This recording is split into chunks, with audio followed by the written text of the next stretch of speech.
الحمد لله رب العالمين عاقبة للمتقين وصلى الله وسلم وبارك على نبينا محمد وعلى آله وأصحابه أجمعين ومن تبعهم بإحسان إلى يوم الدين.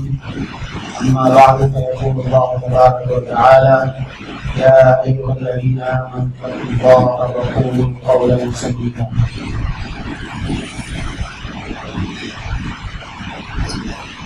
அல்லாஹ்வுடைய நல்லடியார்களே, அன்பான சகோதரர்களே, வாழ்க்கையின் எல்லா நிலைகளிலும் அல்லாஹ்வுடன் வழிபட்டு தக்வாவுடன் வாழுமாறு உங்களுக்கும் வசியத் செய்கிறேன். அன்புக்குரிய சகோதரர்களே,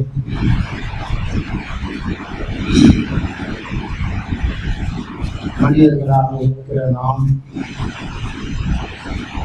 வாழ்வதற்கு பலம் வாய்ந்தவர்களாக, சக்தி மிக்கவர்களாக, நிறைய பதவிகளை பெற்றவர்களாக இருந்தாலும் நம்முடைய வாழ்க்கையை ஒரு தடவை பின்னோக்கி பார்த்தால் நாம் எல்லோரும் ஒரு இழிவான நிலைகளை உருவாக்க அட்டை புழுவுடைய அந்த நிலையில் இருந்து அல்லாஹ் தஆலா இந்த மனிதனை உருவாக்கினார்.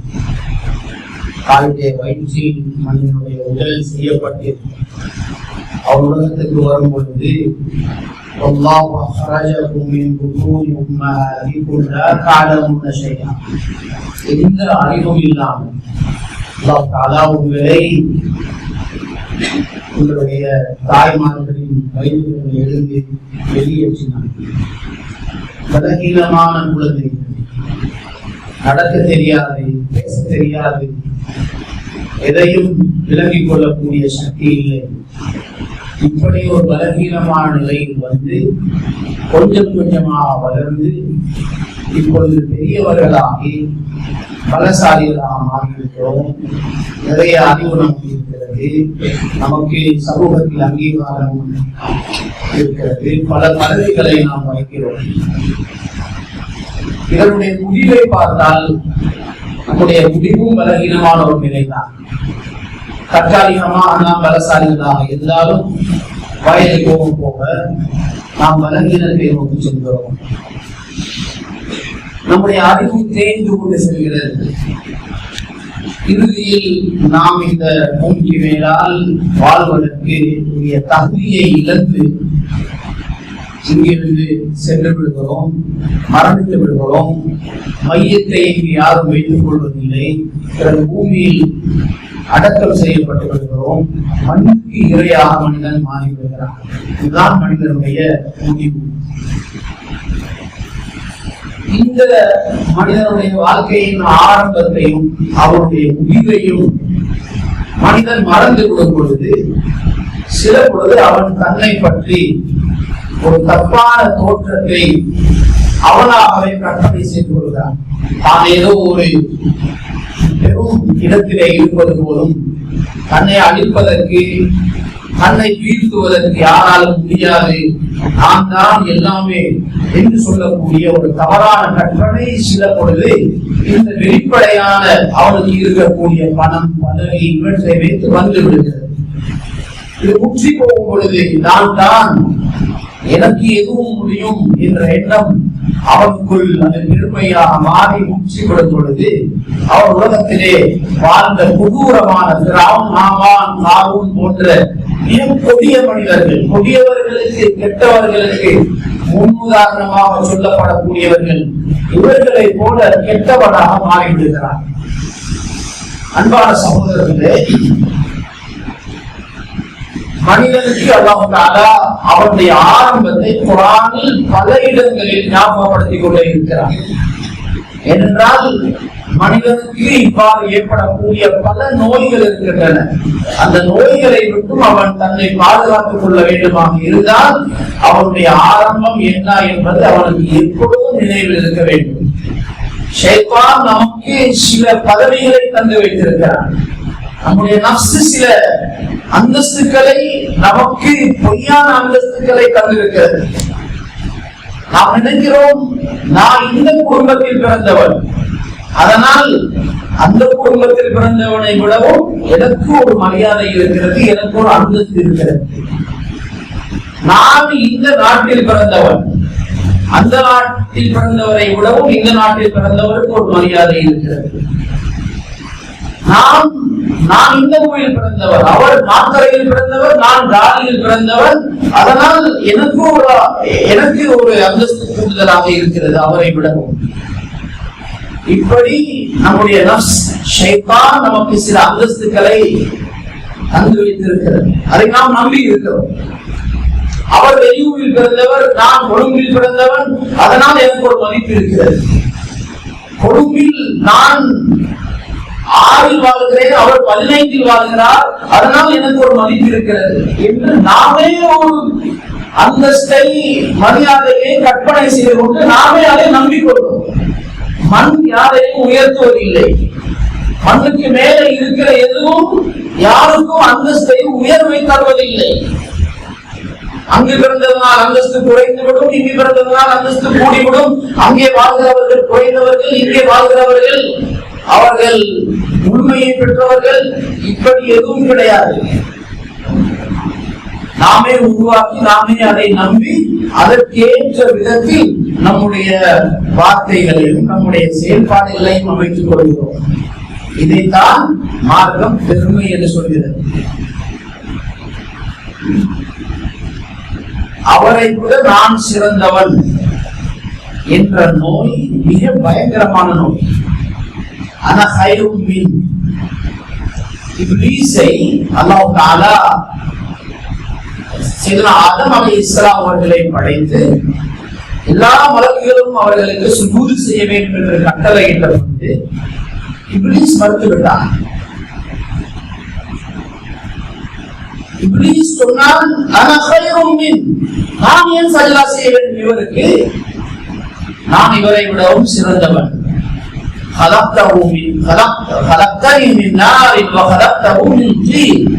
அவனை முடிவு செய்து கொண்டான். என்னை நீ நெருப்பால் படைத்திருக்கிறாய், அவரை களிமண்ணால் படைத்திருக்கிறாய். மண்ணை விடவும் நெருப்பு சிறந்தது, ஆகவே நான் சிறந்தவன் என்று சொல்லி அவன் தனக்கே ஒரு அந்தஸ்தை உருவாக்கி கொண்டான். இதுதான் அவன் நிரந்தரமாக விரட்டப்படுவதற்கு, லானத் சாபமிடப்படுவதற்கு காரணமாக இருந்தது. இந்த மறுப்பை மட்டும் அவன் செய்யாமல் இருந்திருந்தால் அவருடைய பெயரை சொல்லும் பொழுதெல்லாம் அலைஹிஸ்ஸலாம் என்று சொல்லி இருப்போம். ஆனால் இந்த ஒரு தவறு, இந்த ஒரு மறுப்பு அவனை ரஜீமாக மாற்றியது, நிரந்தரமாக லானத்துக்குரியவனாக, சாபத்துக்குரியவனாக மாற்றியிருந்தது. நமக்குள்ளேயும் இப்படி சில முடிவுகளை நாம் எடுத்திருக்கிறோம்.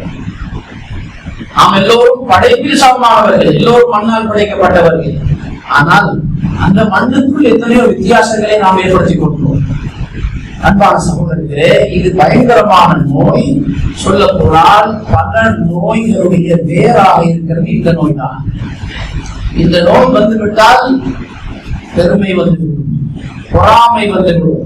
மற்றவர்கள் தன்னை மதிக்காத பொழுது தனக்கு கோபம் வந்துவிடும். எங்கு போனாலும் தனக்கு ஒரு மரியாதை இருக்க வேண்டும் என்று மனிதன் எதிர்பார்க்க ஆரம்பிப்பான். அவனையே அவன் துன்புறுத்திக் கொள்வான். அல்லாஹ் தஆலா இந்த நோயிலிருந்து நாம் அனைவரையும் பாதுகாப்பானாக. வீட்டுக்கு ஒருவர் வருகிறார், கதவை தட்டுகிறார், உள்ளே இருந்து யார் அங்கே என்று கேட்கப்படுகிறது. இப்பொழுது சிலர் நான் என்று பதில் சொல்லுவார்கள், நான் வந்திருக்கிறேன். இப்படி பதில் சொல்வதை நபி ஸல்லல்லாஹு அலைஹி வஸல்லம் அவர்கள் வெறுத்திருக்கிறார்கள். கண்ணுக்கு தெரியாமல் ஒருவரை நீங்கள் அழைக்கிறீர்கள், அவர் யார் என்று கேட்டால் உங்களுடைய பெயரை சொல்லுங்கள், நான் இன்னார் வந்திருக்கிறேன் என்று உங்களுக்கு எது பெயரோ அந்த பெயரை சொல்லி நீங்கள் அறிமுகப்படுத்த வேண்டும். நான் இப்படி பதில் சொல்லக்கூடாது. ஏன் இதை வெறுத்திருக்கிறார்கள்? மார்க்கம் ஏன் இதை வெறுக்கிறது? உலமாக்கள் 2 காரணங்கள் சொல்கிறார்கள். ஒன்று, யார் அங்கே என்று கேட்பது அறிமுகத்தை தெரிந்து கொள்வதற்காக. அதற்கு நான் என்று பதில் சொன்னால் அறிமுகம் உண்டாக மாட்டார், எல்லாரும் நான் தான். நான் வந்திருக்கிறேன் என்று சொல்வதனால் அறிமுகம் உண்டாக மாட்டாது. இரண்டாவது, நான் என்று பதில் சொல்கிறவர்கள் அவர்கள் சில பொழுது மனதுக்குள் அவர்கள் என்ன நினைக்கிறார்கள் என்றால், நான் பேர் சொல்லி அறிமுகப்படுத்த தேவையில்லாத ஒருவர், என்ன எல்லாரும் தெரிந்திருக்க வேண்டும், நான் முக்கியமான ஆள் தானே, என்னுடைய குரலை கேட்டாலே மனிதர்கள் என்னை விளங்கிக் கொள்ள வேண்டும், அறிமுகம் எனக்கு தேவையில்லை. அறிமுகம் இல்லாத தெரியாத சாதாரண மக்களுக்கு தான் அவர்கள் பெயரை சொல்லி அறிமுகப்படுத்த வேண்டும். என்னை பொறுத்தவரையில் நான் முக்கியமானவன், என்னுடைய பெயரை எல்லாம் சொல்லி நான் அறிமுகப்படுத்த தேவையில்லை என்று நினைக்கிற ஒரு சந்தர்ப்பம் அதில் இருக்கிறது. அதனால்தான் அப்படி பதில் சொல்வதை வெறுத்திருக்கிறது மாற்றம். எப்பொழுதும் மனிதன் தன்னுடைய வார்த்தைகளில் கூட பணிவை கடைபிடிக்க வேண்டும். நான் பெரியவன் என்று காட்டக்கூடிய வார்த்தைகள் கூட இருக்கக்கூடாது. அதற்குள் எப்பொழுதும் நான் பெரியவன், எனக்கு எல்லாமே தெரியும் என்ற எண்ணம் வந்துவிட்டால் சுண்ணா இருக்கிறது. உலகத்தில் அவனை அல்லாஹ் பணித்திருக்கிறார். யார் தன்னை பெரியவன் என்று கருதுகிறார்களோ, தன்னை பெரியவனாகவே கருதி பேசுகிறார்களோ, நடக்கிறார்களோ, மனித உள்ளங்களில் அல்லாஹ் தஆலா அவர்களுடைய அந்தஸ்தை குறைத்து விடுகிறான், அவர்களை சிறுமைப்படுத்தி விடுகிறான்.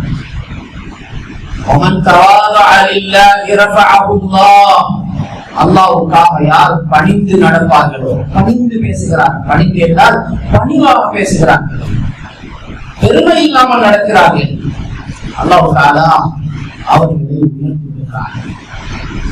சமூகத்துடன் பலவும் பொழுது, குடும்பத்தில் பலவும் பொழுது, நம்முடைய சந்திப்புகளில் பொழுது, மனைவி பிள்ளைகளுடன் வாழும் பொழுது, பெற்றோர்களுக்கு முன்னால் பணிவாக நடப்பது, பணிவாக பேசுவது மார்க்கத்தில் ஆயிஷா ரலியல்லாஹு அன்ஹா சொல்கிறார்கள், இப்படி பணிந்து நடப்பது இபாதத் என்பதை மனிதர்களில் அதிகமானவர்கள் மறந்து விட்டார்கள்.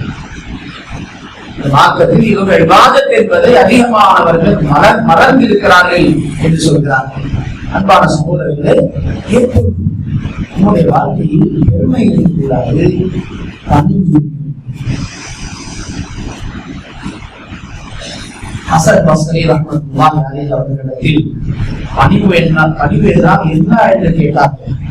அவர்கள் சொன்னார்கள், நீங்கள் வீட்டில் இருந்து வெளியில் போனதில் இருந்து வீட்டுக்கு திரும்புகிற வரைக்கும் யார் யாரை எல்லாம் காண்கிறீர்களோ அவர்களில் எல்லோரும் உங்களுக்கு ஏதோ வாயில் உங்களை விட சிறந்தவர் என்று தெரிய வேண்டும்.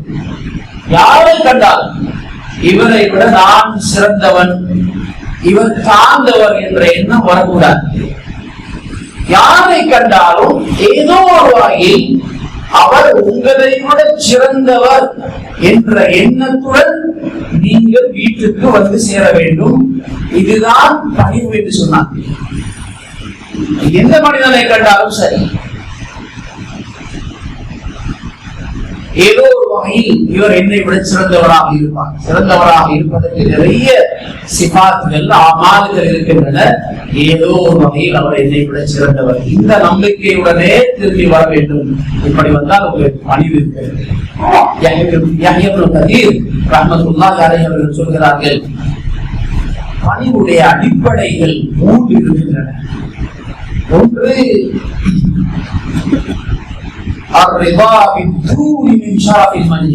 நீங்கள் ஒரு சபைக்கு போகிறீர்கள், அப்பொழுது உங்களுக்கு புதிய வரவேற்பு உங்களுக்கு கிடைக்கவில்லை, குறைந்த ஒரு கௌரவம் தான் உங்களுக்கு கிடைத்தது. அப்படி இருந்தாலும் அதை நீங்கள் மனதார ஏற்றுக்கொள்ள வேண்டும். போன இடத்துல என்ன சரியாக கண்ணியப்படுத்த, இதுக்கு பின்னால நான் இந்த குடும்பத்துடைய எந்த நிகழ்வுக்கு போக மாட்டேன், இப்படி நினைக்கிறதாக இருந்தால் ஒரு இடத்தில் பணிவு இல்லை. போன இடத்தில் என்னை எனக்குரிய இடத்தை தரவில்லை, எனக்குரிய சீட் இருக்கல்ல, என்னை அவமதித்து விட்டார்கள் என்று ஒரு நாளும் நினைக்கக்கூடாது. எந்த மஜ்லிஸுக்கு சபைகளுக்கு போனாலும் இடம் தேடக்கூடாது. எனக்குரிய இடம் முன்னணியில இருக்குமே, எனக்கு என்ன சீட்டு ஒதுக்கி இருக்கிறாங்க, இது தேடக்கூடாது. எங்கே இடம் இருக்கிறதோ, எங்கே சகம் கிடைக்கிறதோ, எங்கே கதறி இருக்கிறதோ அமர்ந்து விட வேண்டியதுதான். நமக்கு என்ன இருக்கிறது உலகத்தில்? மதிக்கப்படாவிட்டாலும் அதை ஏற்றுக்கொள்ள வேண்டும்.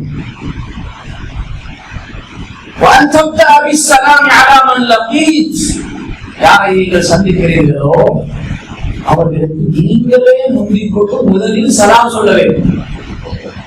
நான் ஏன் இதற்கு இவருக்கு சலாம் சொல்ல வேண்டும், அவர் சலாம் சொல்லட்டுமே, நான் பெரியவன் என்று எதிர்பார்த்துக் கொண்டிருக்க கூடாது.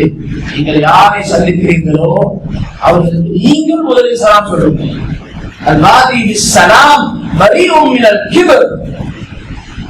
முதலில் சலாம் சொல்கிறவர், முந்திக்கொண்டு சலாம் சொல்கிறவர் அவருடைய உள்ளத்தில் பெருமை இல்லை என்று நபி ஸல்லல்லாஹு அலைஹி வஸல்லம் அவர்கள் சாட்சி சொல்கிறார். முந்திக்கொண்டு சலாம் சொல்ல வேண்டும். அதுபோல என்ன நலவுகள் செய்தாலும் மக்களுடைய பாராட்டு, புகழை எதிர்பார்க்க கூடாது, புகழை வெறுக்க வேண்டும். மக்கள் உங்களை பாராட்ட வேண்டும், புகழ வேண்டும், புகழ்வதை நீங்கள் வெறுக்க வேண்டும். இது இருக்கிறது என்றால் உங்களுக்கு பணிவு இருக்கிறது. இதுதான் பணிவின் அடிப்படைகள் என்று சொல்கிறார். விருந்துகளுக்கு மக்கள் அழைத்தால் யார் அழைக்கிறார் என்பதை பார்க்க கூடாது. அவருக்கு எவ்வளவு பணம் இருக்கிறது, அவர் பெரிய அந்தஸ்துள்ளவரா இல்லையா, இதை பார்க்க கூடாது. வெறும் அழைப்பை மட்டும்தான் பார்க்க வேண்டும். எனக்கு விருந்துக்கு அழைப்பு தந்திருக்கிறார்கள், அதை விட பெரிய கண்ணியம் எதுவும் இல்லை. யார் அழைக்கிறார்கள் என்பதை பார்க்க கூடாது. நபியுல்லாஹி ஸல்லல்லாஹு அலைஹி வஸல்லம் அவர்கள் சொல்கிறார்கள், வலவ் துஈது இலா குராஇன் லஅஜப்து வஃபி ரிவாயா இலா திராஇன் லஅஜப்து. வெறும் ஆட்டுடைய முன்னங்கால் அல்லது ஆட்டின் கால்களை ஆக்கி வைத்து விட்டு என்னை சாப்பாட்டுக்கு அழைத்தாலும் நான் வருவேன். ஒரு சிறிய சாதாரண சாப்பாடு, விலை மதிப்பு குறைந்த சாப்பாடு, அதற்கு என்னை யாரும் அழைத்தாலும் நான் மறுக்க மாட்டேன், போய்விடுவேன். செல்வந்தர்கள், வசதி வாய்ப்புள்ளவர்கள், பெரும் பெரும் பதவிகள்ல இருக்கிறவர்கள் அழைத்தால் மட்டும் எப்படியாவது வருகிறேன், உங்களுக்கென்றே நான் அந்த நாளை ஒதுக்கி விட்டேன் என்று பதில் சொல்கிறோம். ஏழைகள், சாதாரண மக்கள், நம்முடைய குடும்பத்திலே விளைஞர்களாக இருக்கிறவர்கள் சாப்பாட்டுக்கு கூப்பிட்டால் ஆகும். அந்த நாளை நிலைப்படுத்த முடியும் என்றவாறே அன்பான சகோதரர்களே, இது உண்மையுடைய பண்பல்ல. இது நமக்குள்ள ஒரு பெரிய நோய் இருக்கிறது என்பதனுடைய வெளிப்பாடு. சாதாரண மக்கள் அழைத்தால் போக வேண்டும். சமூகத்தில் எப்பொழுதும் பலகீனமான சாதாரணமான மனிதர்கள் இருப்பார்கள். அவர்களுடன் சேர்ந்து இருக்க வேண்டும், அவர்களுடைய சபைகளில் அமர வேண்டும், அவர்களுடன் அழகாக முகமலர்ச்சியுடன் பேசுவது, இதெல்லாம் எப்பொழுதும் ஒரு மனிதனுக்கு இருக்க வேண்டும். மனிதர்கள் உங்களை சந்திக்கும் பொழுது நீங்கள் உங்களுடைய முகங்களை திருப்பிக் கொள்ள வேண்டாம். கண்ணியமான மனிதர்கள் என்றால் முகத்தை முகம் பார்த்து அழகாக பேசுகிறார். ஒரு சாதாரணமான மனிதர் ஏழை என்றால் முகத்தை திருப்பிக் கொள்கிறார். அல்லாஹ் தஆலா இதை தடை செய்கிறார். லுக்மான் அலைஹிஸ்ஸலாம் அவர்கள் தன்னுடைய மகனுக்கு சொல்லிக் கொடுக்கிறார். அதனால் நம்முடைய சிறுவர்களுக்கு சொல்லிக் கொடுக்க வேண்டிய பாடம். இப்பொழுதும் யாரை கண்டாலும் அவர்களை இழிவாக நினைத்து முகத்தை திருப்பிக் கொள்ளக்கூடாது. எங்கு சென்றாலும் நமக்காக மனிதர்கள் எழுப்பி நிற்க வேண்டும் என்று எப்பொழுதும் எதிர்பார்க்க கூடாது.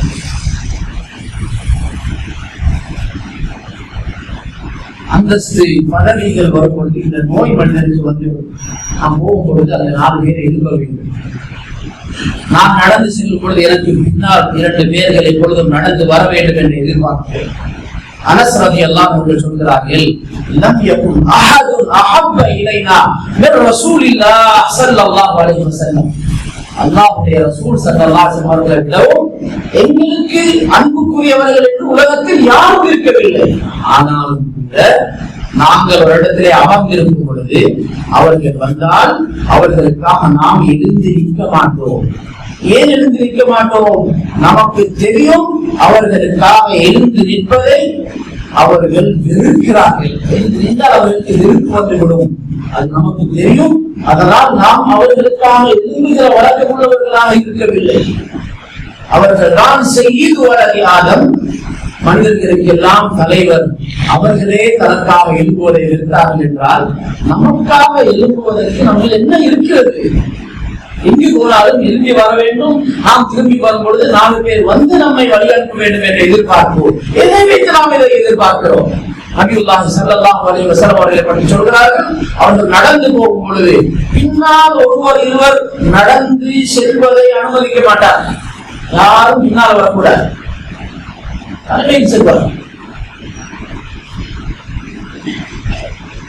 நாம் எங்கு சென்றாலும் நமக்காக மக்கள் எழுத வேண்டும் என்று எதிர்பார்க்கிறார். இதெல்லாம் பதவிகள் வரும்பொழுது, அந்தஸ்து, சமூக அந்தஸ்து வரும்பொழுது, பணம் வரும்பொழுது நமக்குள்ள இப்படியான எதிர்பார்ப்பு வருகிறது என்றால் உடனே புரிந்து கொள்ள வேண்டும். ஏதோ ஒரு புதிய நோய் நமக்கு வந்திருக்கிறது, உடலில் மாற்றங்கள் வரும்பொழுது நாம் உடனே யோசிக்கிறோம், இது அந்த நோயாக இருக்குமோ, இது இந்த நோயாக இருக்குமோ. உடலில் வரக்கூடிய நோய்களை விடவும் உள்ளத்தில் வரக்கூடிய நோய் மிகவும் ஆபத்தானது. நாம் எவ்வளவு பெரிய அறிவாளிகளாக இருந்தாலும், அனுபவசாலிகளாக இருந்தாலும், அந்த ஒவ்வொருவருக்கும் வாழ்க்கையில் ஒரு கட்டம் வரும், நம்முடைய அனுபவத்தை மக்கள் மதிக்க மாட்டார்கள், நம்மை ஒதுக்குவார்கள். நாம் எத்தனை நிறுவனங்களை சில பொழுது கட்டி எழுப்பி இருப்போம், மஸ்ஜிதை நிர்வகித்து மஸ்ஜிதுக்கு காணிகள் வாங்கி பெரிதாக கட்டி அமைத்திருப்போம், மதரசாக்களை உருவாக்கி அதை கட்டி அமைத்திருப்போம், குடும்பத்துக்கு நிறைய உதவிகள் செய்திருப்போம், பல பயணங்கள் செய்து பலரை சந்தித்து பலரை படித்து பெரும் அனுபவம் பெற்றிருப்போம். இப்பொழுதெல்லாம் நம்மை சூழ நிறைய மக்கள் இருந்திருப்பார்கள். வாழ்க்கையில் ஒரு கட்டம் வரும், இதையெல்லாம் மதிக்கப்பட மாட்டாது.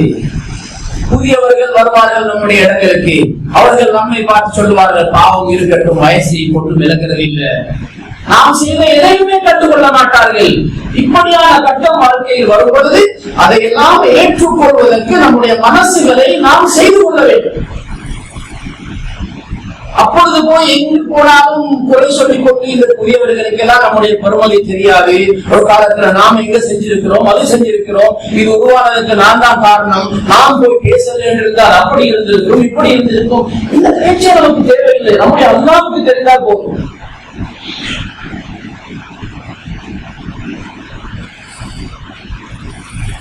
அனுபவசாலிகள் நாம் நம்மிடத்திலே எதையும் கேட்க வேண்டும், நம்மிடத்துல கேட்காம செஞ்சதுனாலதான் இந்த பிரச்சனை. ஏன் என்னிடத்துல மசூரா செய்யல, நான் வரமாட்டேன், இப்படி எல்லாம் சிறுபிள்ளைத்தனமாக நடக்க ஆரம்பித்து விடுவது பெரிய மனிதர்களுக்கு, மூத்தவர்களுக்கு அழகானதல்ல. அதையெல்லாம் ஏற்றுக்கொள்வதற்கு நம்முடைய மனசுகளை சரி செய்து கொள்ளவில்லையானால் நாம் வயோதிப காலத்தில் கடுமையாக கஷ்டப்பட வேண்டி வரும். இது எல்லோருக்கும் வரும். குடும்பத்திலே பிள்ளைகள் நாம் யாருக்கு கல்வியை கொடுத்து நாம் செலவழித்து உருவாக்கிய பிள்ளைகளே சில பொழுது பாப்பா இருக்கட்டும், அவர்கிட்ட கேட்க வேண்டிய அவசியம் இல்லை, பாப்பா கொஞ்சம் அவரை சொல்லக்கூடாது, நம்மை ஒதுக்குவார்கள்.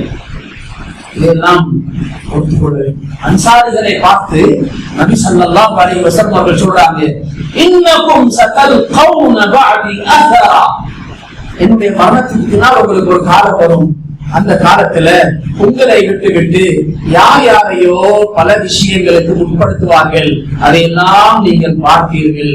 நீங்கள் சண்டை செய்ய போகக்கூடாது.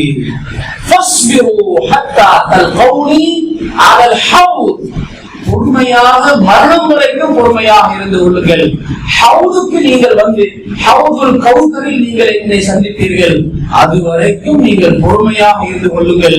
இதுக்கெல்லாம் போராட போக வேண்டாம், சண்டை செய்ய போக வேண்டாம் என்று வசியத்தான் சொல்கிறார். அன்பான சகோதரர்களே, சஹாபாக்களுடைய பணிவு ஆச்சரியமானது. பெரும் ஊருடைய கவர்னராக நியமிக்கப்பட்டிருப்பார்கள். பதவி நீக்கம் செய்யப்பட்டால் சாதாரண ஒரு மனிதர் போல் ஆகிவிடுவார். அதற்கு பின்னால் அதை எதிர்த்து பேசுவது என்பது அவர்களுடைய சரித்திரத்திலே எத்தனையோ சஹாபாக்களை பார்க்கலாம். மிஸ்ருடைய ஷாமுடைய கவர்னர்களாக இருந்தவர்கள் பதவி நீக்கம் வந்தது, உடனே பதவி நீங்கி சாதாரண ஒரு முஸ்லிமை போல் நடக்க ஆரம்பித்து விடுவார்கள். சையதுனா அபூ ஹுரைரா ரலியல்லாஹு அன்ஹு அவர்கள் பெரும் கவர்னராக இருந்தார்கள். பல வருஷங்களுடைய அனுபவம் அவர்களுக்கு. உமர் ரலியல்லாஹு அன்ஹு அவர்கள் அவர்களை விசாரித்த முறை ஆச்சரியமானது. அதை பார்த்தால் நாம் ஆச்சரியப்படுவோம். அந்த வார்த்தைகளை பதவி நீக்கம் செய்தார்கள். சாதாரண ஒரு மனிதனாக மாறிவிடுகிறார்கள். பதவியில் இருக்கிற காலத்தில் கூட தனக்குள்ளே இந்த நோய் வந்துவிடக் கூடாது என்பதற்காக பஜாருக்கு போவார்கள். வீட்டுக்கு தேவையான விறகுகளை வாங்கி தலையில் வைத்துக் கொண்டு வருவார்கள். அவர்களுக்கு வேலை செய்வதற்கு ஆள் இருந்தது. ஆனாலும் தன்னுடைய வீட்டுக்கு தேவையான சாமான்கள் தானே வாங்கி தலையில் வைத்துக் கொண்டு வருவார்கள். ஏன் அப்படி செய்தார்கள் என்றால், இந்த நோய், நான் பெரியவர் என்ற இந்த நோய் தனக்கு வந்துவிடக் கூடாது என்பதற்காக அவர்களுக்கு தன்னுடைய வீட்டுக்கு தேவையான சாமான்களை தானே போய் பஜாரில் மார்க்கெட்டில் வாங்கிக் கொண்டு வருவது என்பது ஒரு நாளும் ஒரு மனிதனுக்கு குறை அல்ல, அது நிறை. அது மனிதனுக்கு உயர்வு கொடுக்கக்கூடியது. இதை நாம் ஒருபொழுதும் நம்முடைய அந்தஸ்தை குறைக்கிறது என்று நினைக்க கூடாது. நம்முடைய பிள்ளைகளுக்கும் அதை கற்றுக் கொடுக்க வேண்டும். சிறந்த தர்பியா உள்ள ஒரு மகனை உருவாக்க வேண்டுமாக இருந்தால் அவர்களை அழைத்து செல்லுங்கள். வீட்டுக்கு தேவையான சாமான்களை வாங்கி கையில் கொடுங்கள். தூக்கி கொண்டு வரட்டும், வீட்டுக்கு நடந்து வரட்டும். இதை கொடுக்கவில்லையானால் ஒரு காலத்தில் அவர்கள் தன்னுடைய வீட்டுக்காக, குடும்பத்துக்காக கஷ்டப்படுவதை கூட கேவலமாக நினைக்க ஆரம்பித்து விடுவார்கள். இது கேவலம் அல்ல, இது நமக்கு கண்ணியம். நமக்கு கண்ணியம். நாம் உட்கொள்கிற சாமான்கள், சாப்பாடுகள், குடிபானங்கள், இதனுடைய தரத்தை பார்க்க தெரியாது என்றால் இது ஒரு குறைபாடு. தரத்தை பார்க்க தெரிந்திருப்பது ஒரு மனிதனுடைய அறிவு. எந்த ஒரு சாமானை எடுத்தாலும் தரம் கூட பார்க்க தெரியாது. நிறைய படித்திருக்கிறார், பட்டம் இருக்கிறது, எல்லாமே இருக்கிறது. ஒரு சிறிய பொருளை தரம் பார்த்து வாங்க தெரியாது. இது அறிவீனம். நபியுல்லாஹி ஸல்லல்லாஹு அலைஹி வஸல்லம் அவர்களுக்கு எவ்வளவு அறிவு இருந்தது. ஒரு நாள் ஒரு பயணத்தில் இருக்கிறார்கள். இடையில ஒரு இடத்துல ஓய்வெடுப்பதற்காக வேண்டி தங்கி இருந்தார்கள். அங்கே காட்டு மரம், அராக் என்ற மரம் இருந்தது. அந்த சின்ன சின்ன பழங்கள், அது காட்டு பழங்கள். அதுல போய் அவர்கள் அந்த காட்டு பழங்களை பறித்துக் கொண்டிருக்கிறார்கள். நபி ஸல்லல்லாஹு அலைஹி வஸல்லம் அதை பார்த்துக் கொண்டிருக்கிறது சொன்னார்கள், அலைக்கும் பிஅத்யப மின்ஹு, அலைக்கும் பில் அஸ்வதி மின்ஹு ஃபஇன்னஹு அத்யப். கருப்பாக இருக்கிறத பார்த்து பிச்சைடுங்க, அது நல்ல ருசியாக இருக்கும் என்று சொன்னார்கள். சஹாபாக்கள் ஆச்சரியப்பட்டார்கள். யா ரசூலல்லாஹ், இந்த காட்டு பழத்தை பற்றி உங்களுக்கு எப்படி தெரியும்? இதெல்லாம் ஆடு மேய்க்கிறவர்களுக்கு தான் இந்த பழத்தை பற்றி தெரியும், நீங்க ஆடு மேய்ச்சிருக்கிறீங்களா? நபி ஸல்லல்லாஹு அலைஹி வஸல்லம் சொன்னார்கள், ஆம், நுபுவத்துக்கு முன்னால் இருக்கிற காலத்தில் நான் மக்காவில் சில குடும்பங்களுக்கு சொந்தமான ஆடுகளை எடுத்துக்கொண்டு போய் அஜியாதில் மேய்த்து விட்டு வருவேன். அவர்கள் எனக்கு கூலியாக சில கீராத்துகளை தருவார்கள். நான் ஆடு மேய்ச்சிருக்கிறேன், எனக்கு இதெல்லாம் தெரியும் என்றார்கள். இதெல்லாம் மறைக்க தேவையில்லை, இதெல்லாம் தெரிஞ்சிருப்பது என்பது ஒரு மனிதனுடைய அறிவு. அன்பான சகோதரர்களே, சிறந்த தர்பியா பிள்ளைகளுக்கு சிறு வயதில் இருந்து எப்படி மனிதர்களுடன் பழக வேண்டும், யாரையும் அவமதிப்பதற்கு அனுமதிக்க கூடாது. நமக்கு நாம் நீண்ட காலம் வாழ்ந்த அனுபவம் இருக்கிறது. யாரை எப்படி பார்க்க வேண்டும் என்ற அந்த பார்வை நமக்கு தெரியும். எளியவர்களை ஒரு பொழுதும் குற்றவாளிகளாக பார்க்கக்கூடாது. ஏழைகள் குற்றவாளிகள் அல்ல, யாசகர்கள் பாவிகள் அல்ல. ஏதோ கஷ்டத்தில் கேட்கிறார்கள், அவர்களை எப்படி பார்க்க வேண்டும். ஏழைகளாக இருக்கிறவர்கள், நோயாளிகளாக இருக்கிறவர்கள், அவர்கள் தண்டனை பெற்றுகிறவர்கள் அல்ல. ஏதோ அல்லாஹ் அவர்களுக்கு சோதனையை ஏற்படுத்தி இருக்கிறார். அவர்களுக்கு அன்பு காட்டுங்கள், பெண்களுக்கு அன்பு காட்டுங்கள், தாய்மார்களை மதிக்க தெரிய வேண்டும். சகோதர சகோதரிகள் வாழ்க்கையில் சோதனை அல்ல, அவர்கள் நமக்கு கிடைத்த நியமா. அவர்கள் நம்முடைய வளர்ப்பில் அவர்கள் பங்கெடுத்திருக்கிறார்கள். அவர்களை எப்படி பார்க்க வேண்டும், எப்படி மதிக்க வேண்டும் என்று அந்த அறிவை கொடுக்க வேண்டும். அன்பான சகோதரர்களே, லா யத்குலுல் ஜன்னஹ் மன் கான ஃபீ கல்பிஹி மிஸ்காலு தர்ரத்தின் மின் கிபர். உள்ளத்தில் அணுவளவு பெருமை இருக்குமாக இருந்தாலும் சொர்க்கம் போக முடியாது என்று சொன்னார்கள் நபி ஸல்லல்லாஹு அலைஹி வஸல்லம். அன்பளவு பெருமைக்கு இதுதான் உதாரணம் என்று நமக்கு எல்லாம் சொல்ல தெரியாது. அன்பளவு பெருமை என்று எதை சொல்கிறார்? அந்த அளவு கூட இருக்கக்கூடாது என்கிறார்கள். அப்படியாக இருந்தால் ஒரு மூமின் எவ்வளவு பணிவுடன் நடக்க வேண்டும் என்பதை நாம் புரிந்து கொள்ளலாம். அல்லாஹ் தஆலா நம் அனைவருக்கும் பணிவை நசீபாக்குவானா. பெருமையை விட்டும் சகல நோய்களை விட்டும் அல்லாஹ் தஆலா நம் அனைவரையும் பாதுகாப்பானா.